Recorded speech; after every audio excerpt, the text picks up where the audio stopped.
Right, back home again, and the government has embarked on an intensive mop-up exercise to ensure that all learners who completed grade 9 transition to senior secondary school. A move that comes as thousands of learners who recorded stellar performance in the 2025 KJSEA remain stranded at home due to lack of school fees and other school requirements. A reality that experts say exposes the widening gap of inequality in access to education, where affluent learners access better opportunities than their peers from poor backgrounds. We get more from our very own Serafin Achieng Oma. About a week since grade 10 learners began reporting to various schools across the country, in Magenche village, Bomachoge, Borabu constituency of Kisii County, Grace Sombui is still at home. Despite scoring 65 points in her KJSEA assessment, her family is unable to fund her transition to senior secondary school. I was placed at Moi Girls, Nairobi, but due to lack of resources, my parents are unable to take me there. Hata huko penye alikuwa anasoma hatukukuwa na uwezo wenye tulikuwa nayo ni kuchukua mbao kidogo kidogo, angalau walimu wakamwachilia akasoma huko.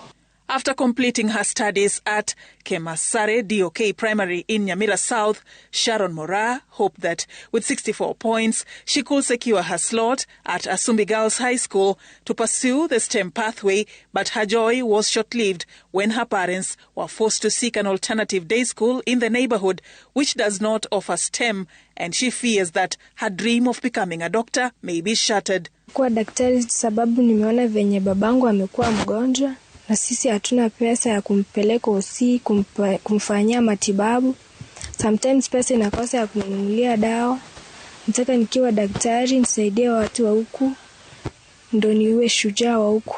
Mora's mother is frustrated watching her children's ambitions being threatened as the family remains trapped in the unforgiving claws of poverty. Watoto wangu wako perfect, wanafanya vizuri. Kwa shule huwa wanapita vizuri.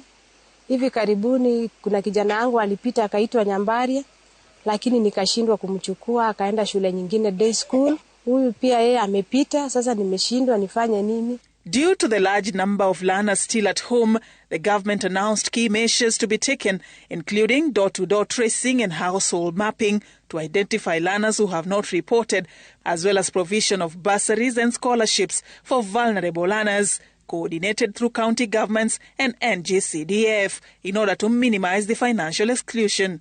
Silence, please. While the competency-based education focused on holistic development and equipping learners with skills that will give them an equal fighting chance, education experts warn that the cost of its implementation makes it a pipe dream.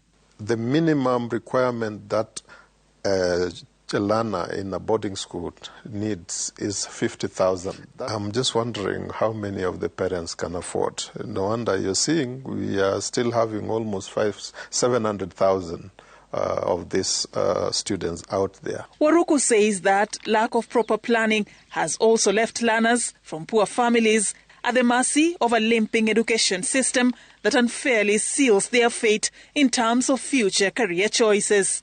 Whoever was doling out the CBC probably was making the private sector in education to thrive more than the public sector. There you charge as much as, because the regulation is fairly open, they charge as much as what they need. And they get it because the parents who go there are middle-class parents. And they say they want it for their children. So they were more prepared. Even the teachers, as we are speaking, when we are asking about some of the critical learning areas which make CBC to be more appealing, those private schools already have. According to the Ministry of Interior, 61% of learners have joined senior secondary school, with the government extending the registration period to Wednesday next week to achieve 100% transition. If you are extending a journey, and you don't know that my leg is broken wherever I am, how will I take the journey? I'm unable to walk.